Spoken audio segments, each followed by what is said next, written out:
Mr. Chairman and members, a very brief history is maybe in order so that the committee understands this issue. AB 3030 plans were initially authorized by the legislature. AB 3030 was the predecessor to SGMA, and it was enacted back in the early 1990s. And the legislature at that point in time recognized that local agencies would need new finance authority to be able to raise revenues to implement the AB 3030 plans. And when they enacted AB 3030, they provided authority by referencing the Water Replenishment District Act. And the Water Replenishment District Act was written back in the 1950s based on two adjudicated groundwater basins in Los Angeles County.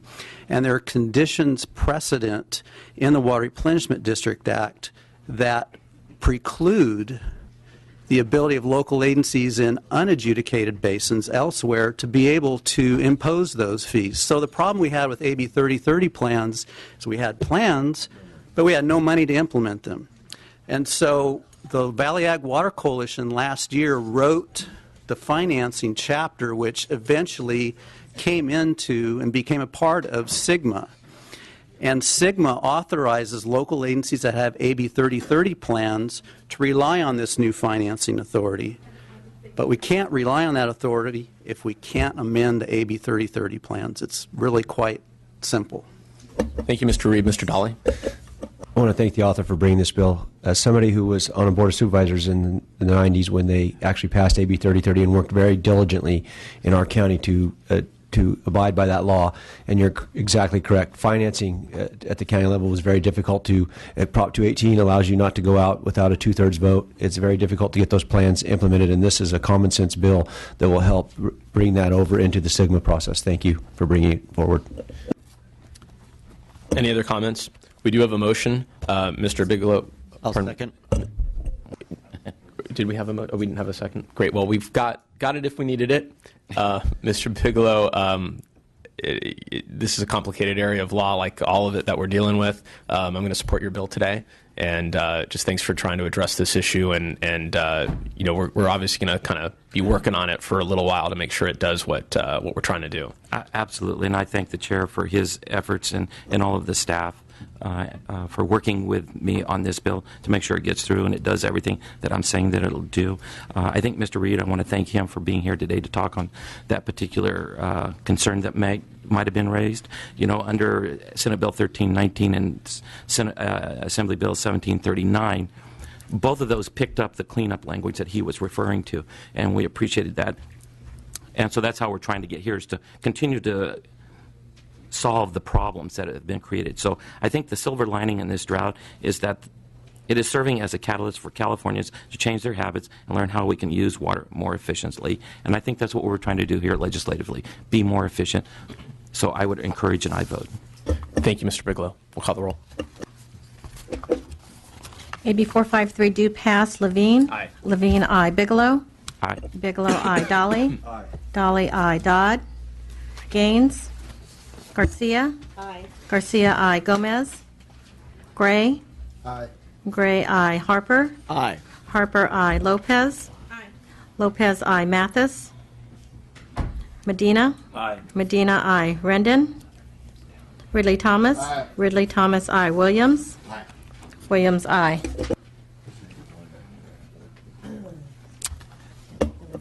You've got 10 votes. Your bill is out. Congratulations, Mr. Bigelow. I think you've got one more. I have one more. Thank you, Mr. Chairman and members. I'm here today to present AB 454, which provides a 1 calendar year date extension for the deadlines imposed on locals in the Sustainable Groundwater Management Act. Currently, locals have to comply with strict deadlines that are outlined in the Sustainable Groundwater Management Act.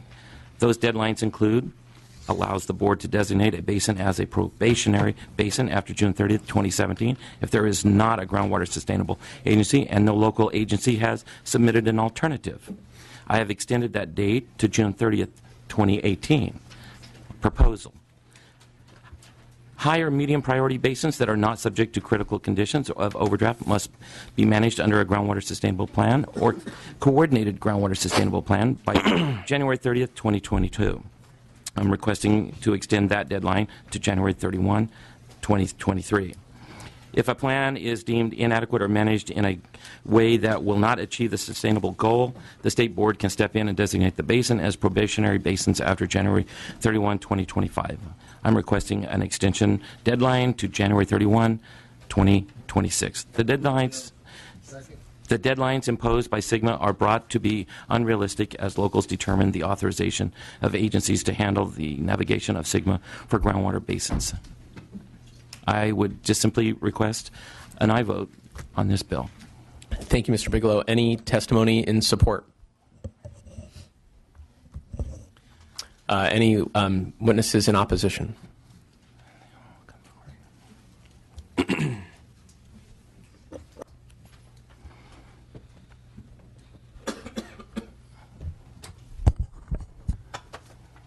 Good morning, Chair and members. Pablo Garza with the Nature Conservancy here in opposition. And apologies for submitting a letter last minute yesterday, but just took me some time. But I think the author and the analysis do a good job walking through the various deadlines in the Sustainable Groundwater Management Act. I'll just note that, it's just been in effect for 4 months now, but when you add it all up, it gives between 35 and 37 years for local agencies and basins, subject to the bill, to form a plan to sort of begin implementing that plan and to achieve their goals. So we think that is more than ample time, and I think we worked hard along with other stakeholders on the passage of the Sustainable Groundwater Management Act last year. We would have actually liked to see maybe more aggressive timelines due to the fact that groundwater overdraft is so well documented in many areas of the state. And also in the context of this drought, we just think earlier action would be a better way to go, and for those reasons we oppose. Thank you. Thank you, Mr. Garza. Other witnesses in opposition? Debbie Orrs with Community Water Center and Leadership Council in opposition. Jennifer Clary, Clean Water Action in opposition. Kyle Jones, Sierra Club, California in opposition. Bianca Brow, Friends of the River, opposition. Thank you. Seeing no other testimony, we'll bring it back to the committee. Any comments? Okay. Simply ask for an aye vote. Yeah, thank you for your close. Unfortunately, I'm not able to support your bill today. I, applaud your gumption. I think it's a little too soon to walk back the timelines that we set last year, and in fact, perhaps even dangerous given the seriousness by which we're trying to plan for a resilient and sustainable future for California's use of our water resources. But thank you very much. And there was a motion, so let's call the roll. Do pass to Appropriations Committee. Levine? No. I like the author so much. I see him and I want to vote aye.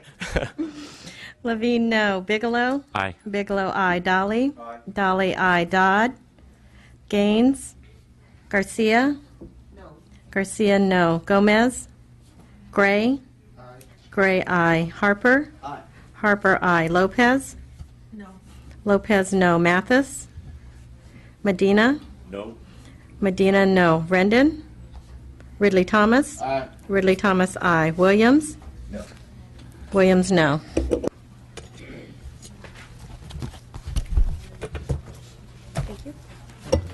Mr. Bigelow, you've got 5 votes. We'll hold the roll open for you. Thank you. Yeah, you're welcome. And next up, we have Mr. Gray.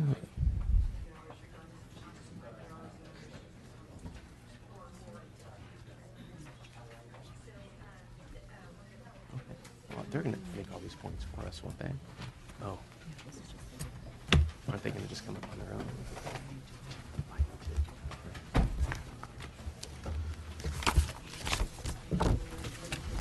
Mr. Gray, when you're ready. Thank you, Mr. Chair, members. AB 1242 requires the State Water Resources Control Board to mitigate adverse impacts when formulating and adopting water quality control plans. For the past 2 years, the State Water Board has considered a proposal to significantly increase the amount of water being diverted out of the San Joaquin Valley as unimpaired flows.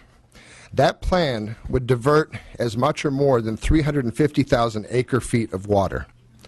Members, to put this in perspective, This is an amount of water equivalent to the entire capacity of San Francisco's Hetch Hetchy Reservoir. This is an amount of water that is more than the total annual deliveries of either the Merced or Modesto irrigation districts. The Water Board's rationale for diverting this amount of water is to improve environmental conditions in the Delta. But this is a false choice. Their plans trade one environmental issue for another by eliminating an important source of recharge to groundwater aquifers and basins. The health of groundwater basins is just as vital to the state and the environment as the health of the Delta. Land subsidence and collapsed aquifers result in lost water storage capacity, and that can never be regained. I want to emphasize that, never be regained. The only alternative under this plan is to devastate the agricultural economy of one of the most disadvantaged regions of the state. These communities have not felt the effect of the recovery, as many have. We simply cannot accept the consequences of decimating these local communities. In fact, in addition to that, most of the drinking water for these Central Valley communities comes from groundwater wells. Without surface water, the drinking water quality of those wells could come into serious question and put those communities in jeopardy. AB 1242 simply asks for reasonable accommodations that does not result in the destruction of the region's irrigation districts or forced overpumping. It is fair, it is modest, and it is essential if one of California's most economically disadvantaged areas is ever to benefit in the state's recovery. We have looked for a balanced approach with this bill, and that is why you see the diversity of supporters in front of you today. We have counties, cities, business, labor, irrigation districts, agriculture, and education all here in support of the bill. With me up here, we have Luis Vargas from Latino Community Roundtable, Rodrigo Espinoza, Mayor of Livingston, Tom Hallinan, Yosemite Community College Board member, and also Dr. David Zoldowski, Director of the Center for Irrigation Technology from CSU Fresno, and Tim O'Laughlin, General Counsel to the San Joaquin Tributaries. They're here to answer technical questions. Mr. Vargas, Espinoza, and Mr. Hallinan are going to testify in support of the bill. Please, go ahead. Oh.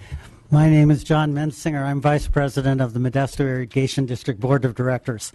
And we believe that groundwater is incredibly important. And over the years, the system of flood irrigation that we have had has allowed the groundwater table actually in our region to be stable. A lot of the groundwater ended up actually being pumped by cities for domestic water purposes. And about in the late 1990s, the city of Modesto and the Modesto Irrigation District invested about $80 million to build a surface water treatment plant. And as a result, since then, that's about 600,000 acre-feet of water over the years that have remained in the groundwater table, which has allowed it to stabilize. So that's been a very good thing. So groundwater, as we've heard, it's the key to the future of water in California. It's a way that we can store water efficiently, economically, and in an environmentally sound way.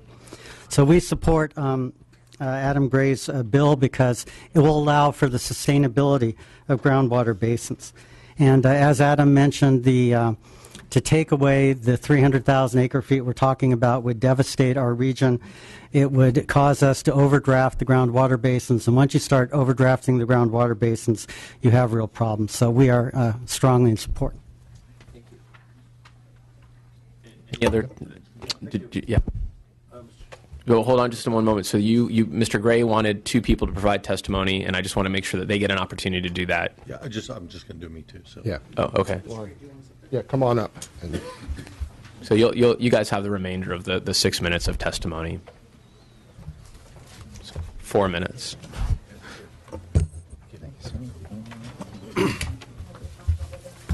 Thank you, Mr. Chairman, members. My name is Rodrigo Espinoza, Mayor of the City of Livingston, farmer. I represent a small city and a small family farm. I care about the environment. Collapsed water basins are irreversible and will devastate the environment. Our city government bears a tremendous responsibility to take care of people and protect the public's safety.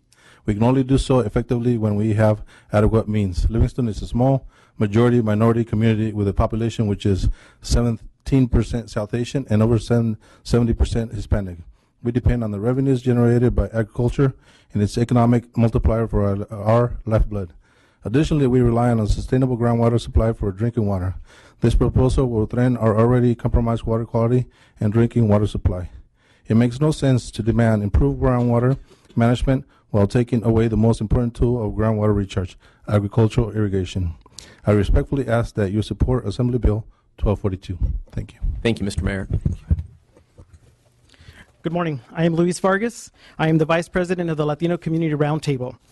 Latino Community Roundtable represents hundreds of members in the Stanislaus and Merced County area, and we take positions on issues of concerns to the Latino and larger local communities. We need the jobs. We need safe drinking water. We won't get either if the state takes this water without mitigation. Assemblyman Gray is not speaking for agriculture, for the city, or for businesses, or for education. He is speaking and representing for the hundreds and thousands of people who live here. Let him do his job. You can't have it both ways. Don't limit the groundwater while taking away the only tool to recharge the aquifer. Live by the rules that you would have us all follow. On behalf of the Latino Community Roundtable, I ask for an aye vote on AB 1242. Thank you. Tom Hallinan, Modesto Junior College Board. Our board voted 7-0 to support this bill because it transcends the entire economy in the Central Valley. We were one of 6 colleges to receive funding because of the recognition that we were particularly devastated by the drought. If this just gargantuan take is not stopped, that's going to render that funding useless to us. I did a little research before I came up here. I was looking at the supporters of the bill primarily, and it's amazing the interest across the United States, but not from the Central Valley in this bill. A letter of support to the State Water Board comes from Texas, Oregon, Ohio, Iowa, Washington, Kentucky, Missouri, Massachusetts, North Carolina. I could go on for about 30 pages. I didn't see any Central Valley supporters of this. You know, we're not used to winning all of our battles in the Central Valley, but if it's a fair fight, we'll accept it and get up and dust ourselves off and move on. But when you look at the just gargantuan, tremendous take involved here and the vast array of out-of-state interests that are for some reason concerned about our rivers and the dams that we've built, that's just simply not a fair fight. So I respectfully ask for your support of AB 1242. Great, thank you. Are there other witnesses in support? Mr. Chair, I would just before we go to the rest of the witnesses, just remind folks we have Mr. Zoldowski and Mr. Laughlin here to answer technical questions regarding the bill. Okay, so now we're in the process where you state your name, the organization you represent, and your position. And there's a mic in the back for those that are lined up there. Paul Gladfelty, representing Turlock Irrigation District. We're in strong support of the bill. Tricia Geringer with Agricultural Council of California, also in support.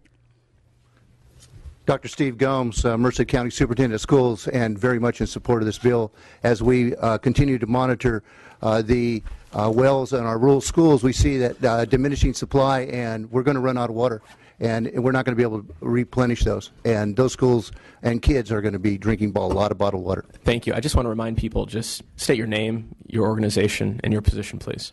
Dennis Albiani, we have late support. Just got approval yesterday. We have Grain and Feed, California Seed, and Almond Hullers and Processors Association. Thank you. Lauren Hajic, California Cotton Growers Association, California Cotton Ginners Association, and Western Agricultural Processors Association in support. Thank you. Danny Merkley, California Farm Bureau, in support. Good morning, Steve Rank. Excuse me. On behalf of the Modesto Chamber of Commerce and 1,000 business owners, we strongly support this bill. Dave White, I'm the CEO of the Stanislaus Business Alliance, the Stanislaus Alliance WorkNet, and the Stanislaus Alliance Small Business Development Center. Our organization, which represents the businesses of Stanislaus County, are strongly in favor, 100% in favor of this bill. Thank you. Hub Walsh, Supervisor, Merced County, and I am in support of this bill, as is the Board of Supervisors in support of this bill. Thank you. Jim D. Martini, Stanislaus County Board of Supervisors in support. Good morning, Wayne Zipser, representing Stanislaus County Farm Bureau, in strong support. Robert Kelly, Stevenson Water District, strong support. Marty Mendez with the Latino Community Roundtable, in support. Gail Delahant with Western Growers Association. We're a little bit late, but we are in strong support. Any other testimony in support? All right, see none. Those in opposition?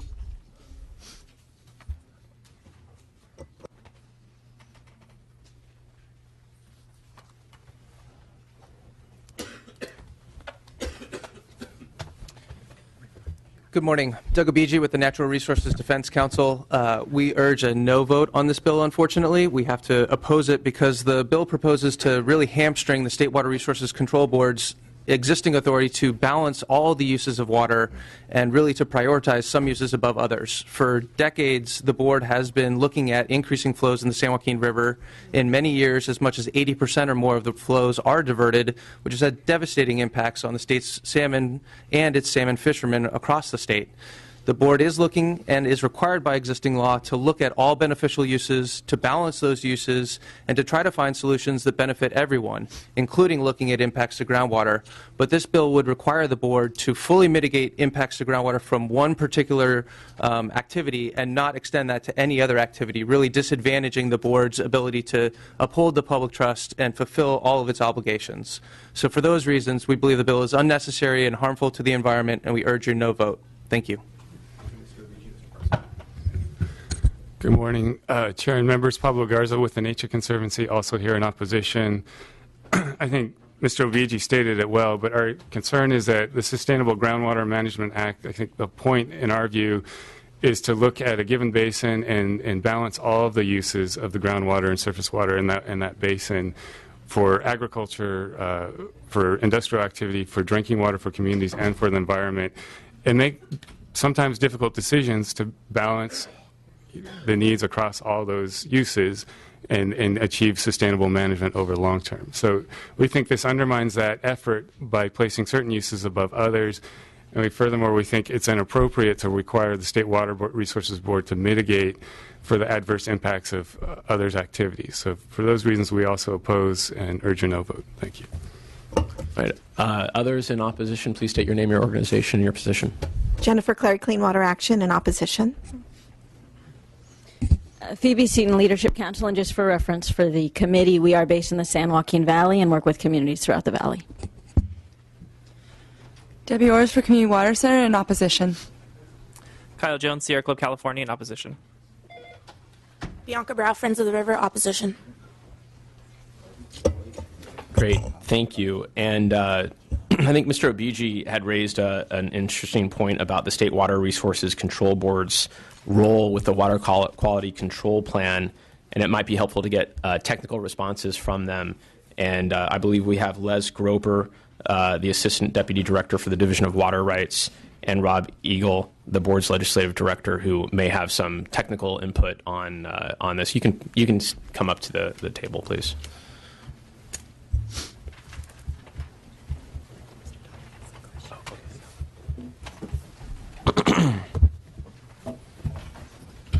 And if you could address Mr. Obigi's points, and if you have other comments to make, that's fine as well.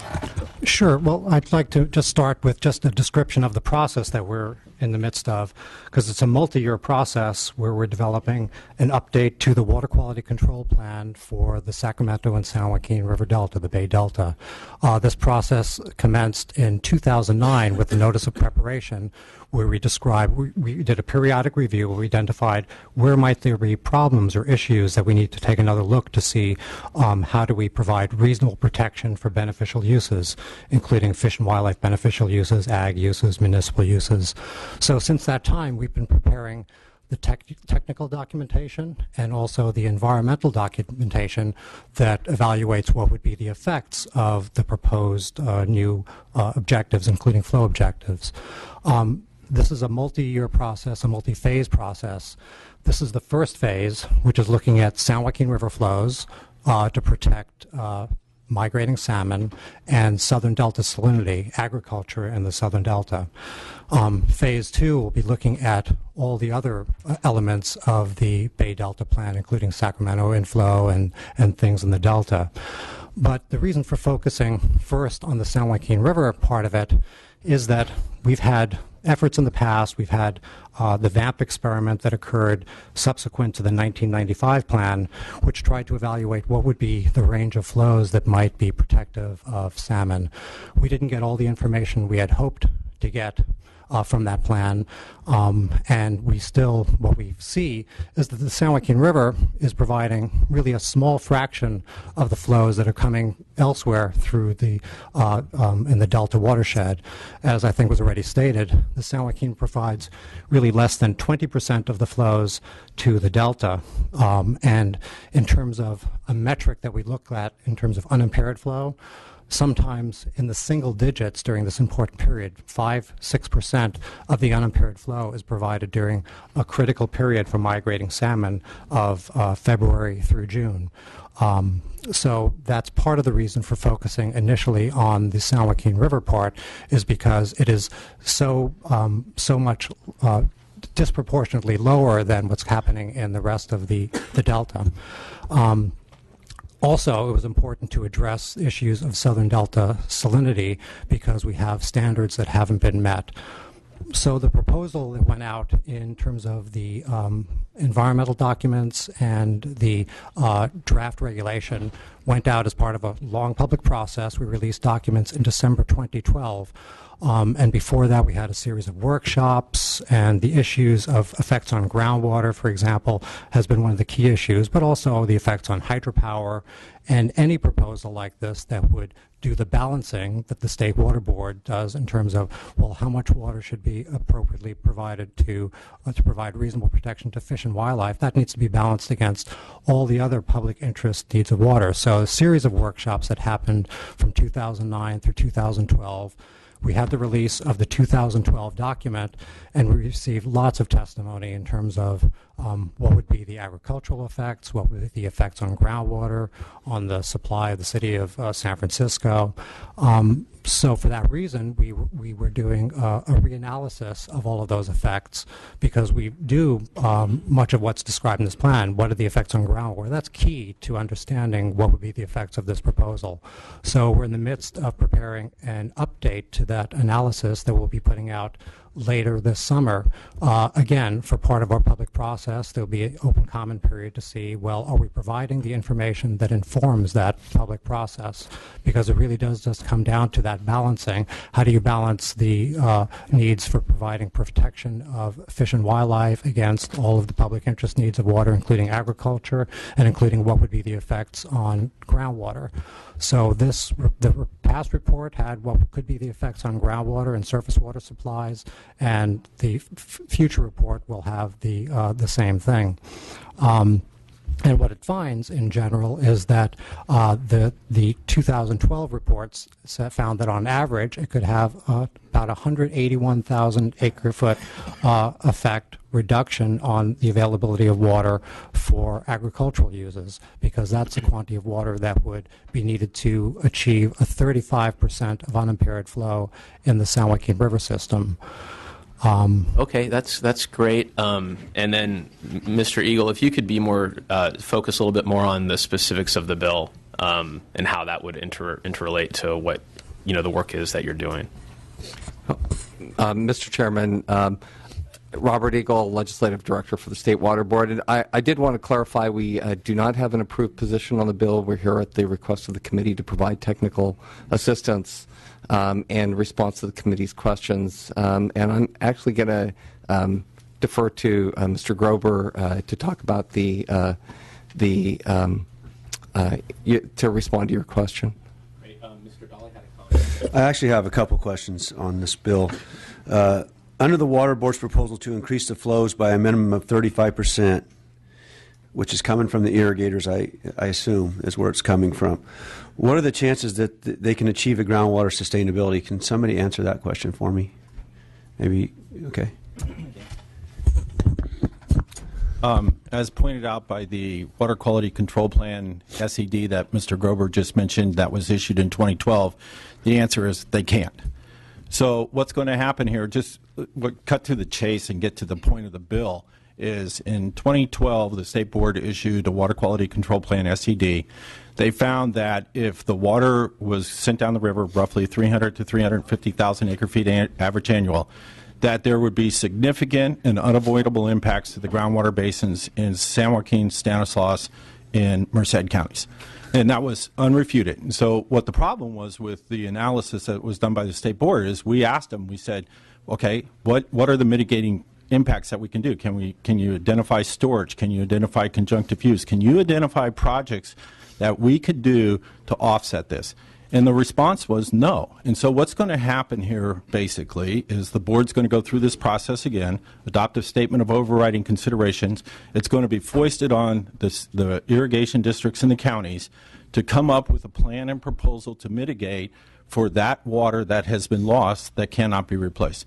Based on what we know and the evidence that we submitted to the state board, there's not enough money, there's not enough storage, there's not enough water to replace that water that's going down the river. And that's, we want a recognition that if we're going to do sustainable groundwater, we can't have the state come in at the beginning of doing a plan and take 350,000 acre feet of groundwater, surface water off the table.